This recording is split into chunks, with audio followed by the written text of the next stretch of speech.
Hello, everyone. Welcome to A Garden a Day with Maidenbrock Gardens, where we explore the world one garden at a time. Today is November 8th. Today we are exploring a garden submitted in 2018 for a place on the list of UNESCO World Heritage Sites. Today we are exploring Bogor Botanical Gardens, or Kebun Raya Bogor, in the West Java province of Indonesia. The garden spans more than 180 acres and was originally established in 1817 as a research garden for finding economically valuable crops from around the world that could be grown in the climate of Indonesia. West African oil palm, tea, coffee, rubber, and tobacco were grown in the garden and proved to be of significant economic value to the colony. Today, research in that area continues, but the garden also collects, studies, and conserves plants that are rare, endemic, or have scientific value from Indonesia and the broader tropics.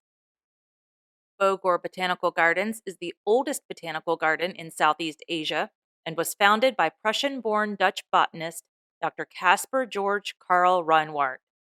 At the time, Indonesia was part of the Dutch East Indies colony, and Dr. Reinwart was offered the position of head of agriculture, arts, and science of the colony. He established the garden in 1817 and spent much time collecting plants from neighboring islands to grow and study in the botanical garden. He remained in the position until 1821. In 2006, a monument for Dr. Reinwart was erected in the garden for the 189th anniversary of the garden's founding. Today, the garden maintains a collection of 12,350 specimens. There are several heritage trees in the garden, with some being possibly the oldest and largest trees in all of Indonesia. There are several gardens within the garden. There's a rose garden, designed in 1884, and Astrid Park, designed for the arrival of Queen Astrid in 1929. There are several gardens built to honor former directors of the garden, as well as a medicine garden, an area dedicated to orchids, and a Mexican garden dedicated to desert plants from the Americas.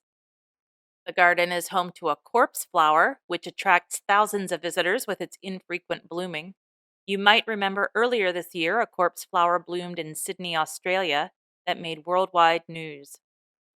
The garden is also home to a pond of Amazonian water lilies. These massive lilies are known to hold the weight of a child or small adult. We've explored a few gardens this year that grow these lilies. There are also several collections of plants in the garden, including ferns, bamboo, and palms. There are also 12 listed buildings in the garden, most of the colonial style of architecture, including guest houses, a laboratory, and a zoological museum. Bogor is considered one of the wettest places in Indonesia and generally receives a daily afternoon rainfall. You might consider that when planning your visit. The garden is open from 7 a.m. to 4 p.m. every day of the week. Well, that's about it for today's garden visit. Join me here tomorrow to find out where we're going next. As a reminder, you can subscribe, like, or follow this podcast at any of the podcast listening places. I will be launching a new newsletter in January. To sign up for that, please visit our website, agardenaday.com, and click on the subscribe button. Thank you for listening today and every day. If all goes well, I'll be right back here tomorrow. See you then.